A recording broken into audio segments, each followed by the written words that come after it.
साथियों, चैप्टर 72 में हमने आपसे प्रथम भाव के कारकत्वों के बारे में बात की थी। उसी तारतम्य में आज हम बात करेंगे द्वितीय भाव के कारकत्वों के बारे में। द्वितीय भाव से हम किन किन बातों के बारे में पता लगा सकते हैं और वो कैसे काम करते हैं, इस पर आज बात करेंगे। अब यह तो सर्वविदित है ही कि दूसरे भाव के कारकत्वों में धन और कुटुंब मुख्यतया इस पर सभी ध्यान देते हैं, लेकिन इसके अलावा भी इस भाव से अन्य भावों के जुड़ने के साथ साथ ही बहुत कुछ कारकत्व जन्म लेते हैं। जातक का धन कुटुंब ये कैसा होगा, यह तो द्वितीय भाव से पता लगता ही है। यदि शारीरिक रूप में देखें तो पूरा चेहरा, दांत, जीभ, नाक, गला, कान, यह सब भी द्वितीय भाव के ही कारकत्व हैं। यानी इन शरीर के अंगों के बारे में पता लगाना है तो द्वितीय भाव को ही देखा जाएगा। तो जातक की वाणी कैसी होगी उसके बारे में भी द्वितीय भाव से ही पता लगेगा, और गायन भी द्वितीय भाव से ही देखा जाएगा, क्योंकि गायन भी वाणी का ही एक स्वरूप है। वाणी कर्कश होगी, सौम्य होगी, कैसी होगी, इन सब बातों के लिए भी द्वितीय भाव ही देखा जाएगा।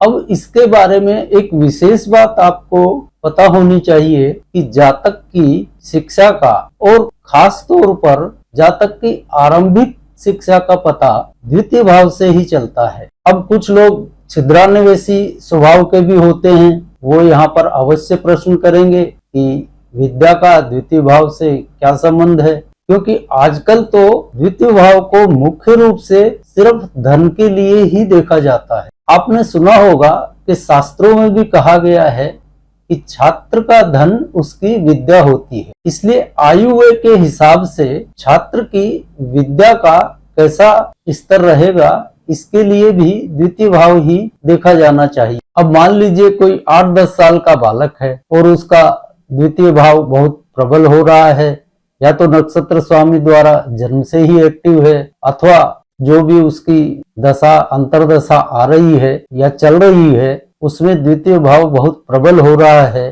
तो वह धन कहाँ से कमाएगा। यह इस बात का प्रतीक तो है कि उसका कुटुंब, उसका परिवार, उसकी आर्थिक स्थिति अच्छी रहेगी, लेकिन इसमें जातक को क्या मिला। तो यह अगर कम आयु व्यय का जातक है तो इसकी वजह से इसकी शिक्षा का स्तर बहुत उत्तम रहेगा। इसलिए छात्र के लिए द्वितीय भाव को विद्या के रूप में देखा जाना चाहिए।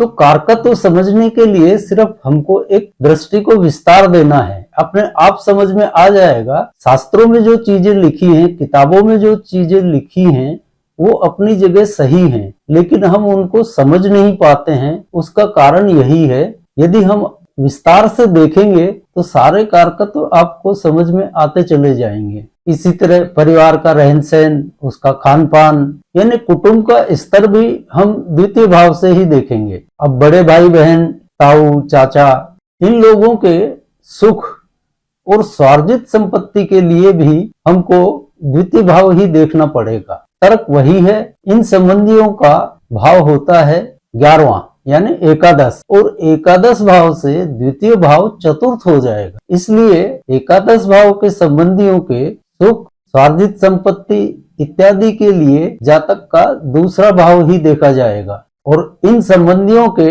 मित्रों के लिए भी द्वितीय भाव ही देखा जाएगा, क्योंकि यह एकादश से चतुर्थ है तो मित्र भी चतुर्थ का फल है। और द्वितीय भाव ही जातक की खर्चीली प्रवृत्ति या कंजूस प्रवृत्ति, इन दोनों के लिए देखा जाएगा। और जातक का झूठ सच बोलने का स्वभाव भी द्वितीय भाव से ही प्रभावित रहता है, तो इसके लिए भी द्वितीय भाव ही देखना होगा। अब छोटे भाई बहनों की विदेश यात्रा, विदेश प्रवास, या समझ लीजिए उनकी लंबी यात्राओं के लिए भी द्वितीय भाव को ही देखना पड़ेगा। तर्क वही है, तीसरा भाव छोटे भाई बहनों का है और दूसरा भाव तीसरे भाव से द्वादश हो जाता है, इसलिए इस संबंध में द्वितीय भाव से ही पता चलेगा। पिता से प्राप्त ज्ञान का भाव भी यही है। साथ ही जातक के पुत्र के कर्म यानी उसके उद्योग धंधों के लिए भी इसी भाव को देखा जाएगा, क्योंकि पंचम भाव पुत्र का है और पंचम से द्वितीय भाव दशम हो जाता है। इसलिए आप आसानी से देख सकते हैं। ननिहाल की स्थिति अच्छी या बुरी कैसी है, इसको भी आप द्वितीय भाव से देखेंगे, क्योंकि ननिहाल के भाव से द्वितीय भाव नवम हो जाता है, तो यह ननिहाल, मामा, मौसी, इनका भाग्य भी हो गया। इसी तरह छठा भाव शत्रु का भी है, रोग का भी है, तो द्वितीय भाव इस भाव से नवम होने के कारण शत्रु का भाग्य कैसा है, रोग की क्या स्थिति रहेगी, इन सब के बारे में भी हमको द्वितीय भाव से ही देखना होगा। विवाह के संबंध में हम अक्सर सप्तम भाव को देखते हैं, सप्तम और सप्तमेश, इसी पर ज्यादा जोर रहता है। लेकिन आप विवाह के लिए पुरुष कुंडली में जातक के द्वितीय भाव पर अवश्य ध्यान दीजिए। जातक का दूसरा भाव जितना प्रबल होगा, जितना एक्टिव होगा, तो यह विवाह में बहुत सहायक होता है। क्यों? दूसरा भाव एक्टिव है, यानी उसका कुटुंब बढ़ना है, तो कुटुंब बढ़ने में जब पत्नी आएगी, पत्नी का आगमन होगा, तभी कुटुंब बढ़ेगा आगे। तो पुरुष कुंडली में यदि अविवाहित अवस्था में है और दूसरा भाव एक्टिव हो रहा है, तो यह उसके विवाह में बहुत सहायक हो जाता है। यदि पहले से ही विवाहित है, तो इस दशा में जिसमें द्वितीय भाव एक्टिव हुआ है, उसमें संतान का जन्म भी हो जाता है। इसलिए दूसरे भाव को विवाह के लिए भी अवश्य देखें, यह भी एक इसका कारकत्व है। अब हमारे अनुभव में एक बात आई है कि द्वितीय भाव यदि स्त्री जातक में एक्टिव है, तो यह उसके विवाह में सहायक नहीं होता। यह हो सकता है कि उसकी आर्थिक स्थिति स्वयं की अच्छी हो, उसके पिता के परिवार की अच्छी हैसियत हो, यह सब बातें ठीक हैं, लेकिन द्वितीय भाव के प्रबल होने से स्त्री जातक के विवाह में अड़चन ही आएगी। स्त्री जातक के विवाह के लिए उसका अष्टम भाव देखा जाना चाहिए। जैसे हम सप्तम के साथ में विवाह का देखते हैं, सप्तम सप्तमेश, इसी तरह पुरुष जातक में सप्तम के साथ में द्वितीय भाव, स्त्री जातक में सप्तम के साथ अष्टम भाव, यह जरूर देख लें। इसको इस तरह से उपयोग में लेना है द्वितीय भाव के कारकत्वों को। कहने का मतलब यह है कि द्वितीय भाव यदि एक्टिव है, मजबूत है, तो उसके कारकत्वों में पुरुष का विवाह शामिल होगा, पर स्त्री जातक में यह कोई सहयोग नहीं करेगा, बल्कि कुछ ना कुछ अड़चनें ही होंगी। आप देखेंगे ध्यान से तो पाएंगे कि जब भी द्वितीय भाव एक्टिव होता है, तब पुरुष जातक का तो विवाह हो जाता है, लेकिन स्त्री जातक के विवाह में अड़चनें आती हैं। तो हमने ये कुछ द्वितीय भाव के कारकत्व आपको बताए। आप स्वयं विचार करेंगे तो इसी तरह भावों से ही कारकत्व निकलते जाते हैं। सिर्फ आप इसको थोड़ा मनन कीजिए, कोई रटी रटाई बातों पर, रटे रटाए कारकत्वों पर ध्यान देने की बजाय उसके पीछे छिपे तर्क को ढूंढिए, अपने आप कारकत्व सामने आएंगे। इन सब के अतिरिक्त दूसरे भाव का जो मुख्य कारकत्व है, वो होती है जातक की श्रद्धा। उसमें किसी के प्रति श्रद्धा का क्या स्तर होगा, यह भी दूसरा भाव ही बताता है। साथ ही एक और महत्वपूर्ण कारकत्व है द्वितीय भाव का, अपने परिवार के प्रति निष्ठा और पारिवारिक जिम्मेदारियों के निर्वहन का। यानी दूसरा भाव एक्टिव है या नक्षत्रपति ने इसको जन्म से ही एक्टिव कर रखा है, तो यह जातक पूर्णतः श्रद्धावान होगा, अपने परिवार के प्रति समर्पित और निष्ठावान रहेगा, और पारिवारिक जिम्मेदारियों का तकलीफ पाकर नहीं, बहुत खुशी खुशी से